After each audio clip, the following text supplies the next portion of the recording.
Hello and welcome back to Heart and Chops. It's been a minute since I made my last video. Like many of you, I've been dealing with the horrifying dumpster fire within a train wreck within a cosmic reckoning that is the year 2020. I mean, yeah. Do you know what alleviates my anxiety? No, not just that. Cooking. Nothing cures existential dread more than braising the gelatinous tail of a dead bovine. So let's make some beef stew. There are many ways to make it, and more than one cut to make it with. I find using cuts that don't already have a lot of fat or connective tissue in them can produce a result that's still dry, no matter how tender or fall-aparty it is. So arguably my favorite cut to make stew with is the oxtail. Oxtail is a gelatin-rich meat, which is another way of saying that the tail, being flexible, is comprised of not just one, but several bones being held together by connective tissue, which during braising renders down to an unctuous texture and helps keep the end result moist and tender, despite the extremely long cooking time required to achieve this tenderness. This recipe is for oxtails braised in a delicious Korean sweet, salty umami broth, a little earthy from the mushrooms and paired with large chunks of tender vegetables interspersed with sweet little nuggets of chestnuts. This is a awesome recipe you can try with other cuts like short rib, which I think would make it galbijjim and not Sokkorijjim, but I totally don't speak Korean. These are oxtails. Since they require a very long braising time, often more than 6 hours, this makes them a great candidate for the Instant Pot, since pressure cooking reduces the braising time to a more reasonable but still not insignificant 2 hours or so, without compromising on the final product. So, for Instant Pot braised Korean oxtail, gather the following ingredients. 3 to 4 pounds of oxtail, several large carrots or more than several small carrots, 1 daikon, 2 packages of cooked chestnuts, a handful of dried shiitake mushrooms, 1/2 cup of soy sauce or tamari, 1/2 cup of mirin, 1 small Asian or non-Asian pear, 2 inches of minced ginger, 4 tablespoons of honey or sugar, and salt and pepper to taste. Start by trimming any excess fat off the outside of the oxtails. See this outer layer here? You can trim that off if your oxtails haven't come pre-trimmed from the butcher. Lay out your oxtails and sprinkle them with kosher salt. Turn the Instant Pot on sauté and wait until the bottom of the pot becomes hot. Add in a little bit of butter or oil and then brown your oxtails on all sides in several batches so as to not crowd the pan. Crowding the pan is another way of saying that the meat won't brown properly if the pieces are too close together, which has to do with the moisture in the meat having space enough to evaporate around the pieces, facilitating the caramelization of the meat surface, otherwise known as the Maillard reaction, which produces the desirable brown stew flavors that we want. Science moment! The Maillard reaction is a chemical reaction between an amino acid and a reducing sugar, usually requiring the addition of heat. Like caramelization, it is a form of non-enzymatic browning that produces hundreds of different desirable flavor compounds. Examples of this are caramel made from milk and sugar, the browning of bread into toast, and in our case, the flavor of roast meat. Crowding the pan makes this more difficult as the excess moisture will steam the meat rather than allowing it to brown. This is why some recipes, such as Julia Child's Bœuf Bourguignon, calls for drying off the meat with paper towels prior to browning. A good little task to do while you're waiting for your meat to brown is to soak the dried shiitake mushrooms in some hot water.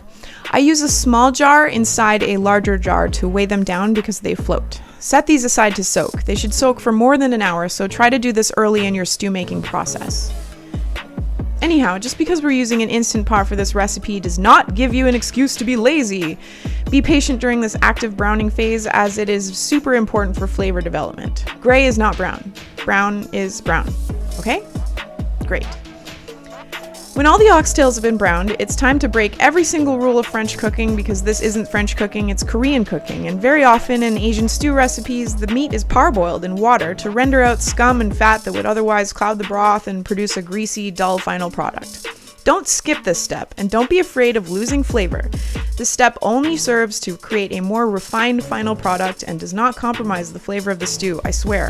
Speaking of flavor, after browning but before the parboil step, I drained the fat from the pan and added 1/4 cup of water, which I used to deglaze the fond from the bottom of the pot so as to not lose the nice toasty brown flavors we developed during browning. I then set this aside to add to the braising liquid after the parboil step. Take all the browned oxtails and arrange them in one layer across the bottom of the Instant Pot. Fill it with plain water until just covered and pressure cook on high for 10 minutes. Drain the oxtails and discard the water.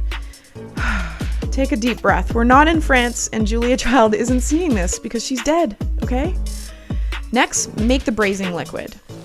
1/2 cup of soy sauce, 1/2 cup of mirin. Grate your pear on a box grater and add it to the liquid.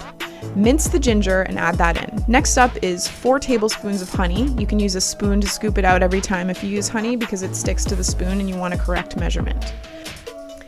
Add in your 1/4 cup of deglazed liquid from earlier.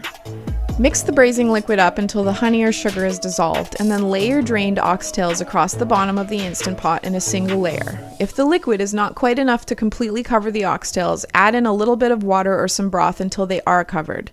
Just don't use any of the liquid from the parboil because you've thrown that away.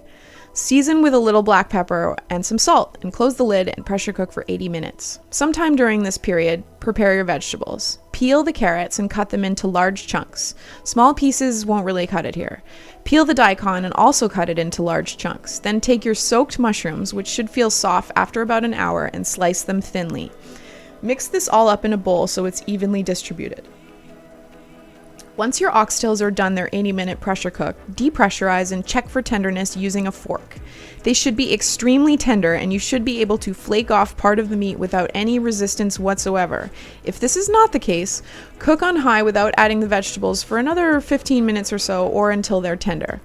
Once you have confirmed the tenderness, pile in the vegetables on top of the meat. You don't need to add any extra liquid at this stage, as the carrot and daikon have their own moisture which will come out during cooking, and the oxtails will have shrunk a little bit inside the liquid.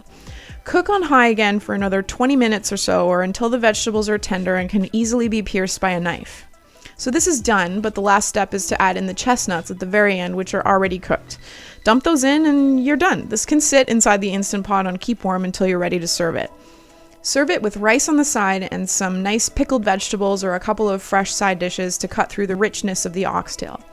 Korean food is usually served alongside several smaller dishes called bonchons, which help to create a interplay, balance type situation, and it's a really nice way to serve and eat a meal. I hope you get a chance to try this.